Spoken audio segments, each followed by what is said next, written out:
Hi guys, it's Ray here from City Fan TV. How are you all doing? How are you doing on this Monday evening? It's about 9:40. That late already. My intention is to do a short live stream where we can talk about what's going on at the moment. A little bit of news about transfers. Not a lot of stuff going on, but talk a little bit about transfers. We'll talk a little bit about, I think, what the chairman or president of SK Lommel, club that the City Football Group bought. They announced it last week. So talk about a little bit what's been said over there. I guess we're going to talk a little bit about football.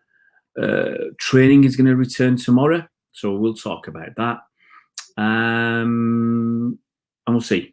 We'll see. So I was thinking of doing a video just about the journalist and some of the despicable nature of the journalists and their hypocrisy, but I'll let that go. What's the word on the street? Don't know, mate. I haven't been on the street for a while. I hope you're well, Aaron. Hope you're well. Right, I'm going to get into this. I'm not going to hang about.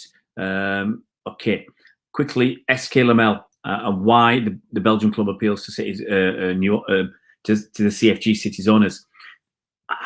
I think my suspicion is they were skint. And so City didn't get them cheap. Hey, Blackpool Blu-ray, I'm all right, mate. Thank you very much for the birthday wishes. Got my birthday cup of coffee. Start off, my missus made me homemade burger and chips. Very nice. Followed by, well, I had already eaten it first. Massive plate of semolina. And I saw her cooking that, the amount of sugar that went in and the butter. I tell you what, guys, I'm going to sleep for about a week when I go to bed tonight. Okay, SK Lommel. Let's talk quickly about SK Lommel. So the former Lommel SK coach and player Harm van Veldhoven has explained why he thinks Man City's parent company has invested in the club. City Football Group announced the purchase of Belgium second division side last week. It's the 9th team across the globe to be either outright or an investment by City. Now, Lommel had a debts of almost €2 million, I think it was. So they'll be wiped out, part of the deal. So I think that's the biggest reason. Not the biggest, but one of the main reasons they got them on the cheap. So Ferran Soriano, he said, he cited the talent produced in Belgian football as well as Lommel's culture, training facilities and youth development when the purchase was confirmed. Now, Van Veldhoven, who's made over 200 appearances for the club as a player and also managed them, he spoke about the potential opportunities for both parties. He said, why Lommel SK? The location is interesting. Eindhoven Airport is close by. I think it's near the Dutch border. Furthermore, Belgian footballers gain an image and salaries for non-EU players. We are a lot lower than in the Netherlands. With the financial possibilities of CFG, the future also looks bright for Lommel. He added, City did not come here to count the trees in the beautiful green forest. The idea is to play for promotion in X number of years. So it all sounds feasible, reasonable. As I said, City spent the money on SK Lommel. You know, I don't know what the price was, but hi Zidane, hope you're well. But the fact is that SK Lommel had these big debts. The Belgium season's finished. I think there'll be other clubs in distress. And so City have gone out and bought SK Lommel. And yet, I can see us sending youth players over there, players rather than going to the EDS. Or maybe they've outgrown the EDS and they go to SK Lommel. I think they have to get SK Lommel into the top division in Belgium within the next 2 or 3 years to make that more of a substantial loan move. Otherwise, what's the point of going to arguably, let's say, something resembling a League One side? Yeah, so they've got to get to that top league in Belgium, and then they'll get a better standard of men's football, and it'll help bridge that gap between EDS football and first team football. So there's a stepping stone, there's a pathway. You can see that. And also, I think it's a possibility, I have not explored this yet, of bringing in players from overseas, young players who can't get a work permit. Maybe they can get into Belgium. It's a possibility. I know some of the Brazilian players can go to Portugal because they're I'm not sure if they get a passport or they can get citizenship. I don't know exactly how it works.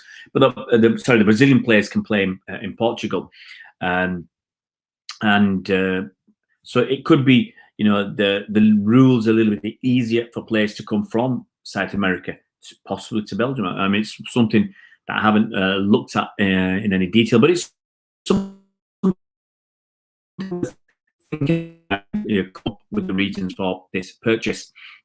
So let's talk about women's football, Women's Super League. They talk about that. That's not going to continue. It was rumoured, it has been rumoured for a little while, that to go down the route of the Premier League for the men, it's going to cost a heck of a lot of money to do the testing, to have the people there. And I think financially, it's just not viable. Same way the League One or League Two in England have already done it. It's just not financially sensible to spend all that money, and that's how they're looking at it, because the TV deal is peanuts. So you're gonna have to spend all that money on the testing for the different games, and it's just a matter of how they're going to resolve the league. Now, right now, Man City's women's team sit top of the league. Chelsea are second, but they've got a game in hand. And if it's done on any reasonable metric like points per game or weighted points per game, Chelsea will win the league. Now, from some quarters down the East Lancs Road or the M62 in Liverpool, they want the season to be null and void. Why? Why do they want it null and void? Because Liverpool sit smack bottom, not smack bottom, but right at the bottom of the league, and they will be relegated. So I think by any metric, Liverpool should be relegated, the women's team. And it's a funny old thing that I've really not heard sports journalists come out and say, we need to finish the women's football season. Yeah, we need to finish the Women's Super League because for integrity purposes, we've got to finish it and decide exactly who wins and who gets relegated and everything else. We've got to complete the season. I've not heard a single one say anything like that. Why? Because there's no money in it for the journalists either. They don't care. Let's be honest. Do they really care much about women's football? They're not going to make any money out of it. They care about the Premier League because the journalists, they get their freebies, they go to watch the games. How many of these sports journalists, how many Henry Winters and Ollie Holtz have gone to see women's football on a regular basis? I doubt it very much. So they want the Premier League to come back because their jobs, you could argue, some journalist jobs are going to rely on it. Absolutely, and they don't do anything for the game. Their jobs, rely on the Premier League. They rely on, that's it, it's all about money. They rely on clickbait. They rely on subscriptions. They rely on people buying the newspapers and going onto websites and advertising and all that. Women's game doesn't produce that much. Yeah, we saw with the German football that BT apparently have had some poor viewing figures because no one's into it. Yeah, no one's really that keen. And it's going to be the same with women's football in this country, where no one's massively keen, but there's certainly not these journalists. I mean, I've been to a few games this season. I've been to, I think, four. I'm trying to remember now. I've been to a couple of derbies. I went to a European game. I think one more. I can't remember. I'm trying to just remember in my head. But it's very hard actually to go to women's games and men's games, especially if they're on at the same time in different parts of the country. So, yeah, so you've not heard a lot of the journalists come out and say anything about the Women's Super League and how that should be finished because they're not interested, if truth be told. They can talk, okay, about it, but the Premier League is where their money's made. If there's no Premier League, what they're going to keep talking about? Right now, they're talking about very little. Every day you hear a new story about when it's going to restart. Talking about journalists, you might have seen that piece. There was Jackie Oakley and a couple of others. Was it Martin Ziegler? And a few others lumping in on Haaland, the kid Haaland, was it 19 years old? Because he did if you see the bits and pieces of the interview he did, they said he was rude and disrespectful and ignorant or whatever. I'm not sure if something along those lines. So they called him all sorts and said he should have given, because the clip that you generally see is him giving one-word answers to questions, okay? In an interview, and it does look great. But Actually, there's a longer interview, and I tweeted that out today. There's a longer interview from Haaland where he is answering questions in more depth, and it's just at the end of the interview. I think he feels that, I'm only guessing, but the questions get a bit banal. You want to go and celebrate, you want to go and disappear. You're in just coming out of lockdown. You've got this social distancing. You don't want to spend time talking to reporters. You want to go home to your family or whatever you're doing. So, but a lot of people have ignored the first part of that interview, the first minute and a half or so, and just focus on the last 20 or 30 seconds. And so, yeah, it's interesting what these journalists are coming out and criticising the kid. A lot of hypocrisy. Do you remember Rob Harris asking Pep? Oh, yeah, absolutely, Aaron. And some of these footballers, they worry as well. They worry that they're going to be misquoted or people asking them daft questions. But the interview, he's answered everything, no problem, everything fine for the first 3/4 of the interview. It's just right at the end, he's had enough. So, but the hypocrisy of these journalists, so they're criticising Haaland, okay? How many of these journalists came out and criticised Rob Harris when he asked Pep after the FA Cup final last season, where we beat Watford 6-0 on this day? When he asked him if he was getting paid, he had a separate contract from the Middle East. He said Mancini had one where he was paid as I think it was £1 million as a consultant for a club in the Middle East, probably in Abu Dhabi. And they asked Pep this question after we'd just been, completed an unprecedented domestic treble, or Formidables. Name is behind Formidables. So the club called it because we won the Community Shield as well. So Rob Harris asked this question: where were the journalists? Where was Jackie Oatley? I'd love to know. Okay, she's not going to watch this. She's not going to respond. Where was Jackie Oatley? Where was Martin Ziegler criticising Rob Harris for his rudeness, his ignorance, and taking that moment as the first question in the press conference to ask Pep? How dare he? Yeah. And he said, we would say there's a time and a place. He said that was the time and the place. I don't agree. If there was Jurgen Klopp there and he asked that question to Jurgen Klopp, I'd have said that wasn't the time and place. So where is that level playing field? Where are the journalists piling in on Rob Harris for what he did? Wasn't that rude? Wasn't that discourteous? Wasn't that less than civil? Wasn't that a little bit of ignorance? No, the hypocrisy's there.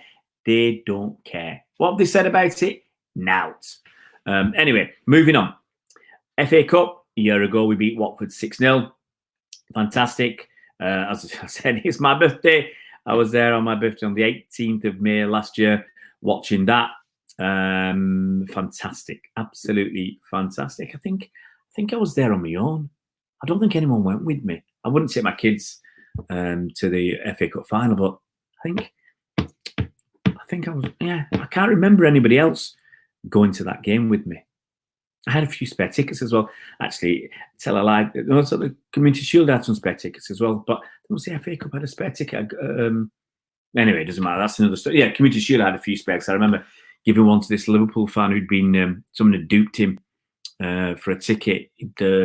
I think he bought a ticket from someone and he never got the ticket. He paid his money, never got the ticket. So I sorted him out. I remember that. But anyway, the FA Cup, I think I was on with Todd for the FA Cup, as I was on for the FA Cup semi-final.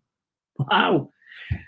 Going to games there, that's a novel idea, going to games. Anyway, it was a fabulous day and occasion. Yes, we won 6-0, and yes, it was equal in the records and all that. But I said many times what I'll take away from that day and that game was the Watford fans, because they were brilliant. They're the best fans that I can remember from it. Was in terms of it's the best final I've been to in terms of there was not a hint of any aggro. When we went to the Carabao Cup this season with Villa, you got a bit of trouble with that. When we were in a semi-final, there's a bit of trouble there. Was it Brighton? And all finals, as well, Liverpool, when we were there, whenever there's a finals, there's always a bit of trouble or a hint of trouble or whatever. On the tube or the train, Watford fans were brilliant. They were just happy to be there. They were gracious losers.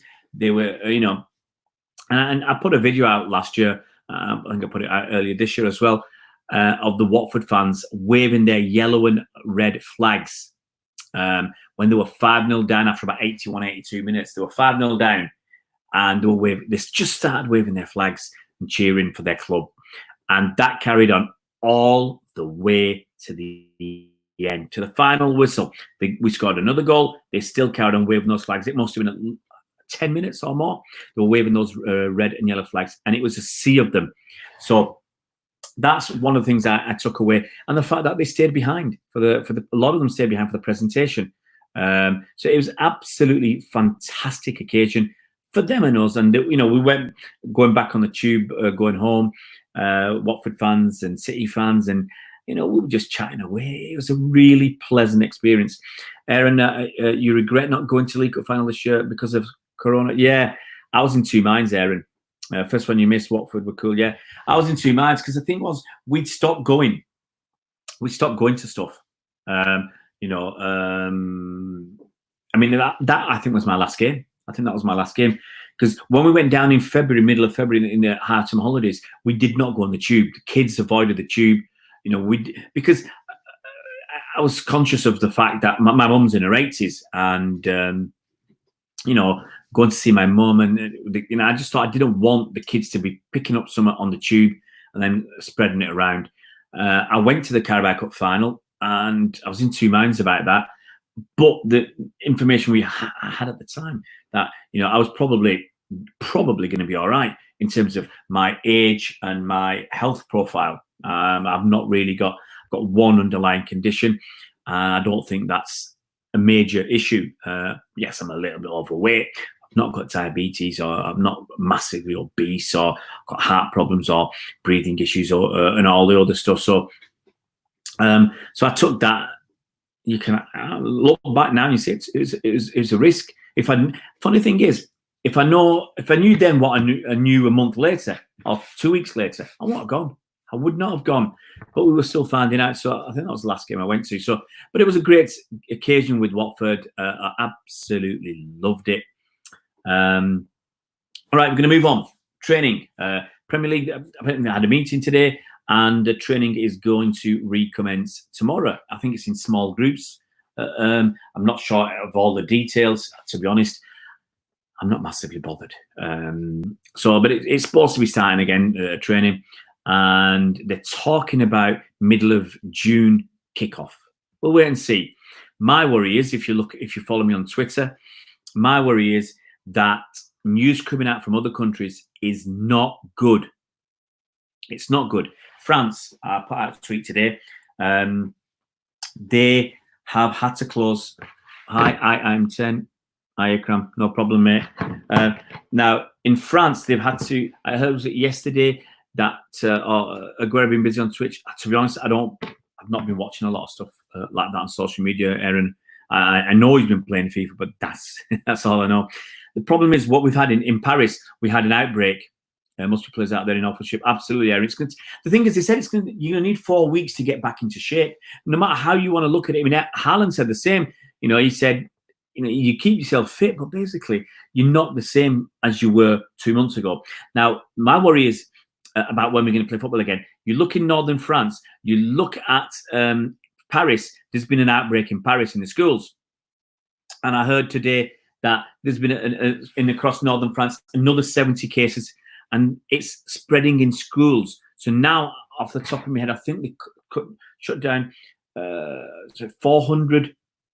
I'm trying to remember how many kids are missing school now. I'm not going to find this tweet because I talk a lot of rubbish. No, I send a lot of tweets out there. Let's read what you guys are saying. I'll come back to it. Must be Sancho. He didn't start because he's fat. I didn't see that at all there, and I knew he wasn't starting. Aguero streams. It's funny when the game makes him angry. Let me just try and. Sorry, guys. I'm just going to try and find this tweet because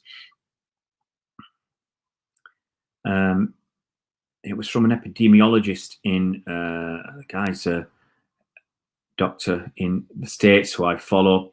I'm just trying to find it. Premier League have announced that they are looking to give a proper presentation. Yeah, who cares? Honestly, who cares? Here we go. Here's a tweet. Many schools in northern France now closed again after 70 positive. France had reopened about 40,000 preschools and primary schools last week, with classes capped at 15 students. About 30% of children went back to school. Affected schools now closed again. I mean, you can go and check this on the news, on the internet. The problem is, I've said, look, you've got this currency in France. You've got in America. Suddenly the spikes are coming up, and in Dallas they said, is it Dallas or Texas? Whole state, 1,801 new cases, okay, which is the biggest daily cases ever. And the mayor, it might be in Dallas, the mayor has said, yeah, that's probably due to a couple of weeks ago we started opening, was it hairdressers and restaurants and cinemas. I can't believe it, restaurants and cinemas. And 2 weeks later, the biggest number of daily cases ever. Okay, so you can see pockets in America where it's starting to, spike again. In France, you've got this problem. Schools opened and now they're closed again. Personally, my kids ain't going to school this summer. Basically, that's it. They're getting the summer off. So you've got to, so the worry is with everything that's going on. And I said, look, France, the last time I looked, they had 812 new cases in a day. Okay, we're over 3,000.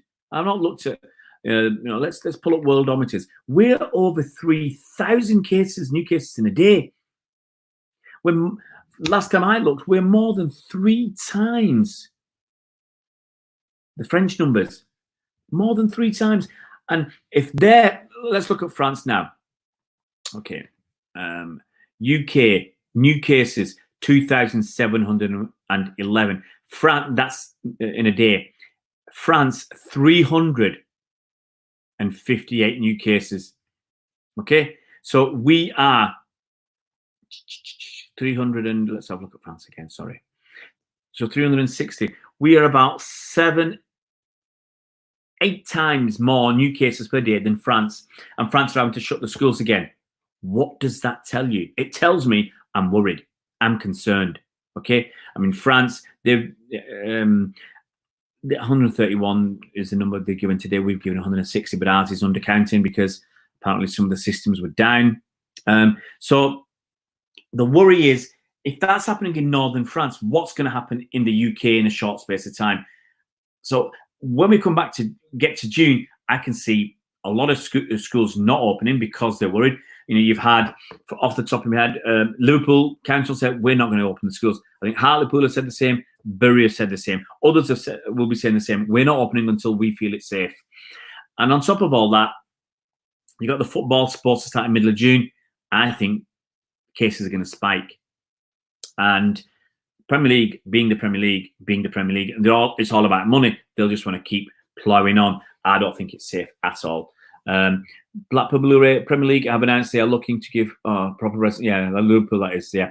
What do I think about Celtic being awarded the title? Hearts being relegated? Looks like Hearts will be taking legal action. You can't blame them. Yeah, I don't know where they were in the bottom of the league. I don't know how far behind they were. I don't think anyone's going to argue about Celtic winning it, and I don't see. I understand why Hearts are doing it. It's hard to compare figures because of the rate of testing and then how they've reported. Absolutely, and it's very, very difficult. We've been quite cautious, really. Italy has become very relaxed now. Yeah, but that's my concern. And you're right. It's hard to tell. It's hard to tell because of the testing. But let's have a look if I can pull up these numbers.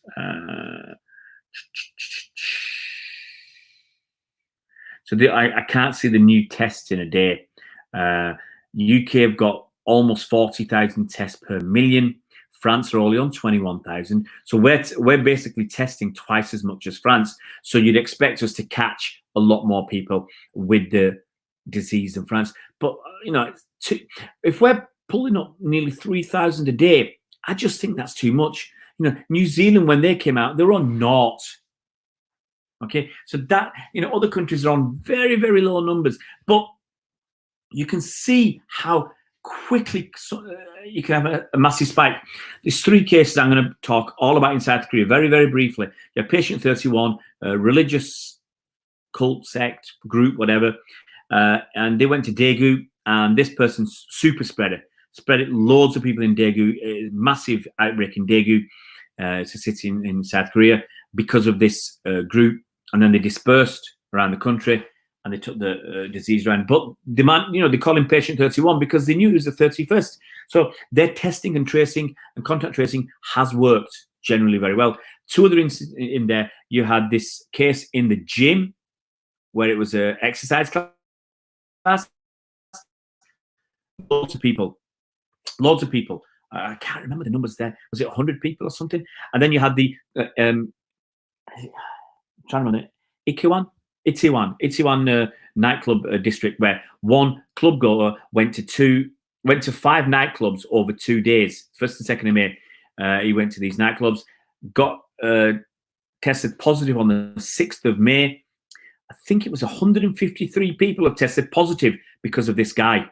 It's not just the people who are in the club area, but their contacts. So 153 people in 8 days or something. It's crazy. And they had about 35,000 tests. So taking these, and South Korea has got a death, total deaths.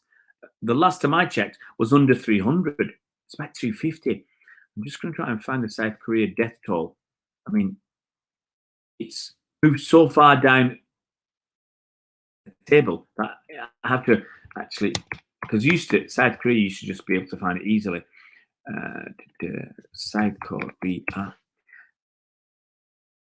South Korea. Can't find it. Maybe it's under S Korea. Let's try. There you go. Total deaths 263. 263 in total, not per day, in total.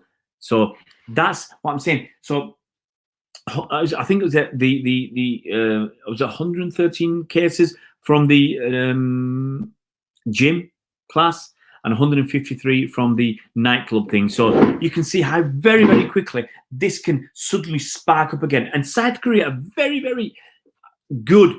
The fact they've had 263 deaths kind of shows that they're very, very good at testing, contact tracing, isolating. We are not. I mean, they've got apps on the phones and stuff.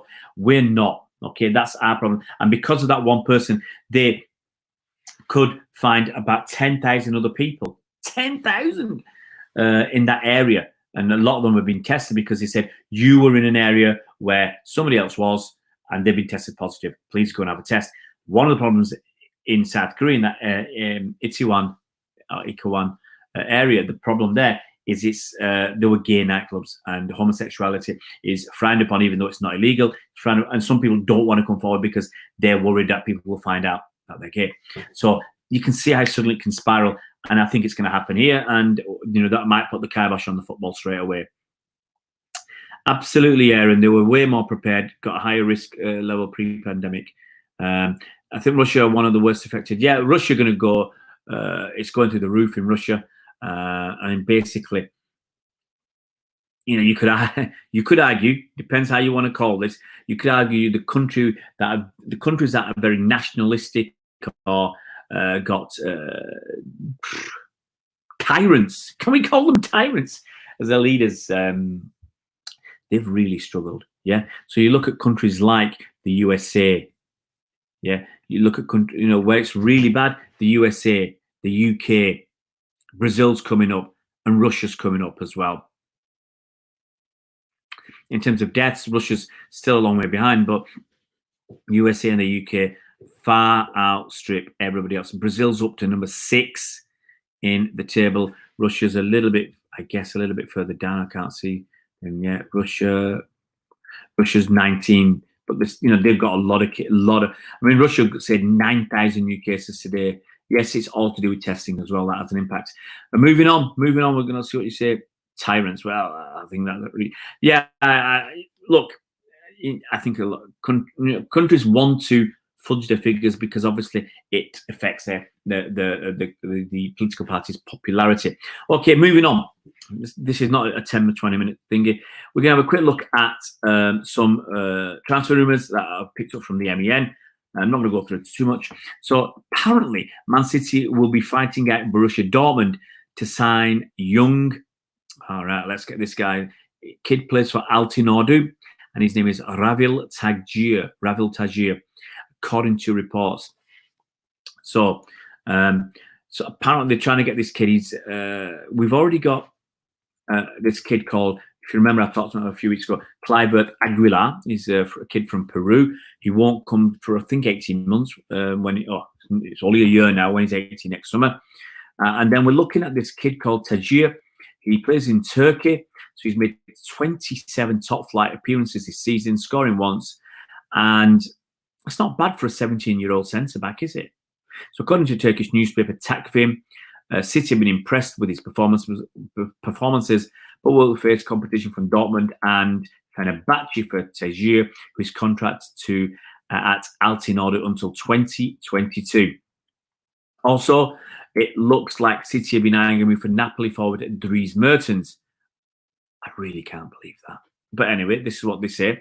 He's 33 years old. I took contract at the end of this season. Chelsea are linked with him. It just sounds, it might be City want to get him for a year because of Aguero's age and everything else. Mertens is 33. I just don't understand that. I really don't understand why we'd be interested in him. I think there's a lot of other people to be looking at before him. So that's a little bit of transfer tittle tattle. Hi, LFC boy. I'm just about to go, buddy.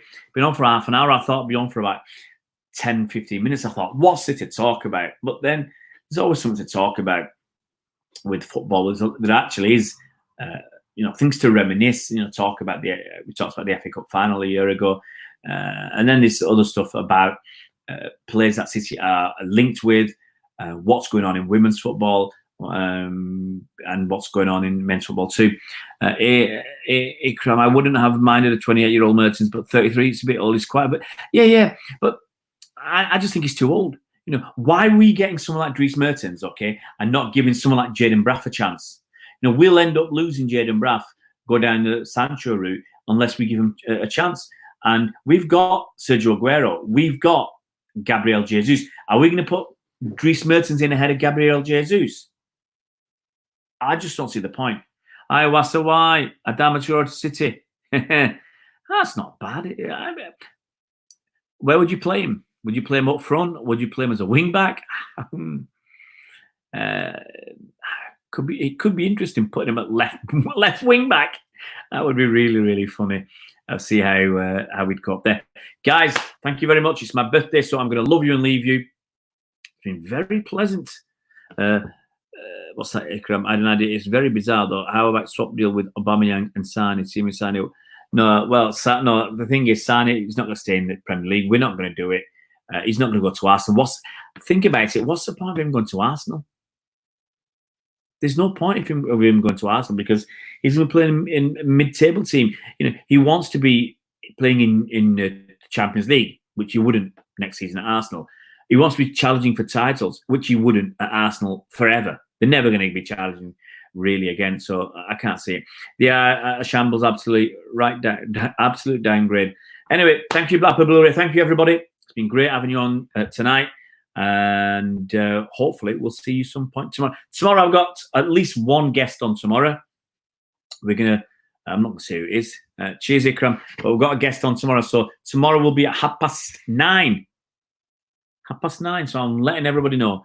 But we've got a special guest coming on tomorrow. Somebody I was supposed to interview during the season, but obviously things have happened. Cheers, Roger. Thanks very much. I've said I'm 52. I'm 52. I said that. I put it out on Twitter. So yeah, I've got the interview tomorrow. Fellow I was supposed to interview during the season, but obviously things have overtaken us, and it's going to be interesting. It's going to be very interesting what we're going to talk about tomorrow. But guys, look after yourselves. Stay safe. I'll see you around.